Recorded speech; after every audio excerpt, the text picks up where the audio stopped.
her question was, will I meet my soulmate soon? And the answer that came flying out of my mouth was, not likely. And the whole room went, oh, what a horrible answer. And then what was continued was the fact that acknowledging that she was really afraid of being hurt, to the point where it was described that her heart was barricaded like a steel vault. And she was told that even if her soulmate was standing in front of her right then, neither of them would recognize each other because her heart was closed. And so the guidance that came through for her was her first step to being in a soulmate kind of relationship is to let go of this protection of her heart and be willing to open up. So often that's the kind of information that will come. It will be guidance or perspective or clarity. You may or may not have been in human experiences in other points in time and space. But what is true is there is this soul connection. And we're going to talk about soul in kind of a different way. Is, again, what we think about when we think of someone's soul. We're thinking we've got the physical body, our human physical part, and we think of when we die and we drop the body, is the soul is what is eternal, the part of us that is, eternal, our eternal being. And also on the soul level, we think of our higher self, that spiritual part of ourself. And that is somewhat true, but it's also a little different in that we think of each of us as having an individual soul. And that's not accurate. Because first of all, how we want to explain it is, imagine that the part of you that is focused into the physical dimension through this body. So the body is like a lens. Think of the body as being like a prism or a lens. A crystal even. Think of it this way, as the body is like a crystal. And so part of your soul focuses through this prism, this crystal, and shines into who we are, this physical person. But the light that is shining through us as human beings into our human experience is a tiny, tiny part of our full soul. More of our soul is like, so imagine thinking of it as, oh, this is so cool. So imagine that you shine light through a crystal and you see a rainbow. And the rainbow is because the crystal has refracted, is what they call the term. It's separated the light waves into different frequencies. And so there's the red frequency and the yellow frequency and the orange and the blue and so forth. And so when we see a rainbow and we see all the colors, it's just dividing white light into individual wavelengths. And that's where we see the color. Well, this is sort of like our soul is the white light. And when it comes into shining into the physical dimension, only a part of our spectrum is experienced, is playing in the physical world. And the rest of it can't even be seen. So sometimes what happens is, instead of people being, quote, soul mates or soul friends from other lifetimes, is they're part of the same bright light shining from different angles into the physical world, and literally being, this is what we would call part of a soul group.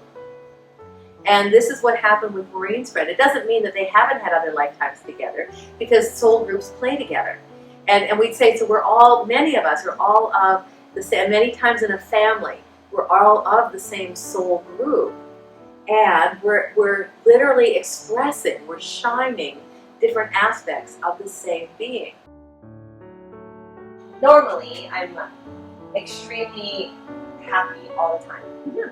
And I love it. And life is great. I really couldn't, from the bottom of my heart, ask for anything more. So I'm always on this high. And then there's always something that just Yeah. And it could be something that I didn't even really care about. For say, a relationship. Yeah. Okay? I was dating someone, but not really. It came to a point where I wasn't that interested in the end. Yeah. And we weren't established As a couple. at all. Yeah, literally just friends. And I got dumped. So then I was like, I think I got friend dumped. So either or, I was like, I shouldn't care. I should still be happy because I didn't really want it. We're so glad you asked this. So, Yeah. whole nother topic we're going to. This is beautiful. So the reason, and we're going to answer things 2 levels. So the reason that you have a general foundation of happiness, which is our nature, by the way. Think of a baby. Think of an infant. Unless a need is not being met in them, or they're in pain, they're happy. You know, nothing will wake Maureen up better than baby giggles. She has a selection of YouTube videos that she will play for herself. There's one guy, he's just tearing paper, and his little baby just cracks up at the sound of tearing paper, and just giggles and giggles and giggles.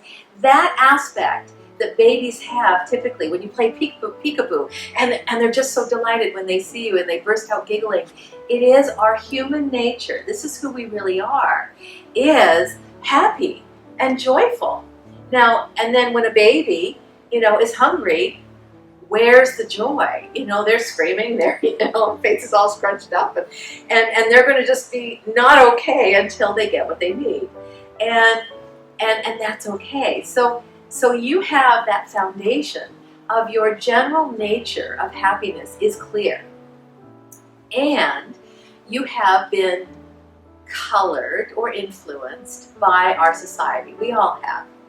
So one of the things that happens is we are taught in many, many different ways that to look to others to feel good about ourselves, to look to others for validation, for approval, for love, to feel loved.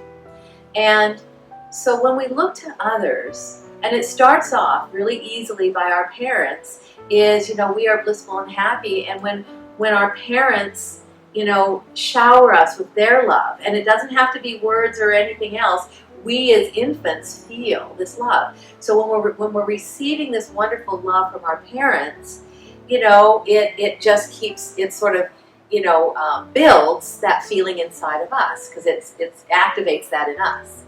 So we want to say that carefully. So when we receive or experience being showered with love by our parents, it activates that feeling of love in us. And so the feeling of love is always within. It's not really coming from our parents to us, but experiencing that activates what's already there inside. So this is different than what our society says. So then our parents, who are feeling very responsible for our well-being, start to withhold some love if we're not behaving in a way that they think we need to. And again, they mean well, but it's whether it's a frown, whether it's a short word or whatever, but some kind of disapproval. And we start to learn that if we get disapproval from external sources, that activation within us of feeling loved is gone. So we start from infancy, really, it really shows up there, being conditioned to look for feeling magnificently blissful about ourselves and about our life by how other people respond to us. And so we can look for approval. So those of us who are driven, high performers and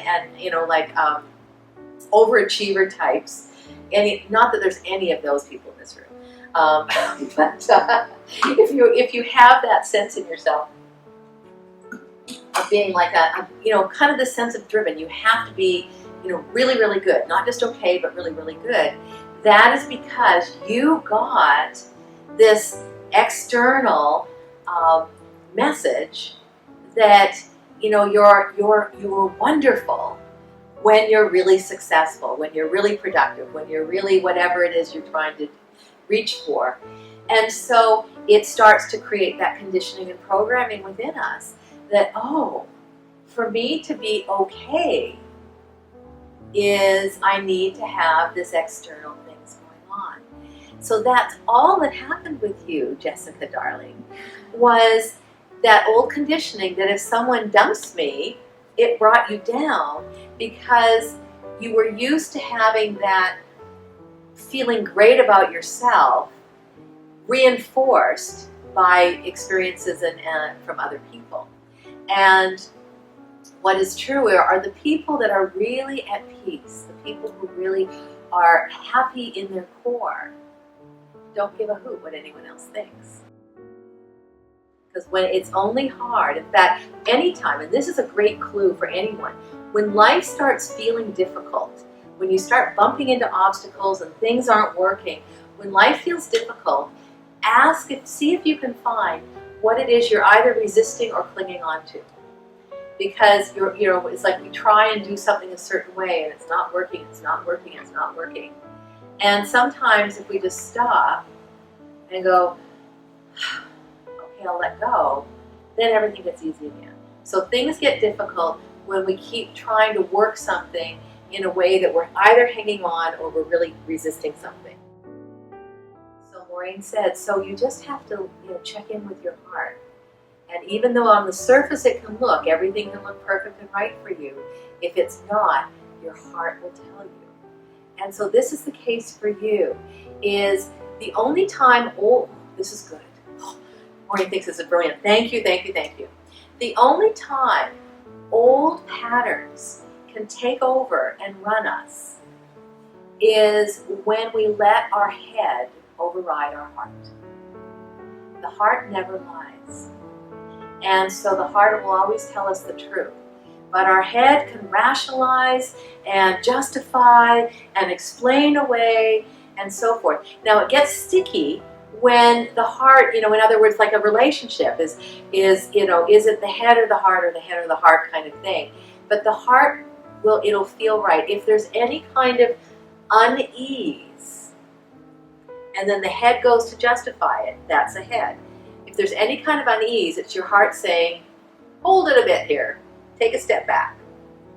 And so that's for you, that will be your clue, is a little bit of unease, is your heart saying, wait. And that's where your intuition will be clear. And so you'll start already getting validation that this is right. Yes, this feels good fully. This feels right completely. Instead of, well, it feels good and I'm feeling excited and I'm feeling good about it, and it'll just a little tiny hint of a clue is all it takes. So what it's requiring for us to live our lives in integrity with our intuition, which is what all of us in this room want to do, is we have to be willing to have moments of quiet, moments of discernment and quiet. In fact, there's a breathing technique that is very, very simple and very, very powerful that we'll give you for this, for discernment. It's actually a yoga pranayama technique for discernment, and it's really easy. And all it is you breathe in, hold for a couple of seconds, and breathe out. So when we're breathing in, we're receiving. When we're breathing out, we're giving. And in those few seconds of holding, it's the place of discernment, of no action. And so anytime, and so here's what Maureen has started doing since she came across this technique, is anytime she's making decisions, she will sit for about 5 minutes and just breathe in, hold, 2, 3, 4, breathe out. And just do that for about 5 minutes. And that stillness that is really sort of fed by the holding our breath for a few seconds is clear. And then she can ask herself, a question about a decision, and the clarity is there. And it's just a simple yoga technique that helps to stimulate discernment within. And the discernment is just a little bit of unease is a no. And Maureen's been there. She's like, yeah, but blah, blah, blah, blah, blah. Yeah, and Maureen can rationalize anything. So yeah, so she gets it. So that's what it's, and so you won't have to fear having these old patterns jump in unconsciously any longer, because you've got the clarity. It's sort of like ignorance is bliss. As ignorance allows us to continue down that road. But once you know, you can never pretend you don't know again. So you know.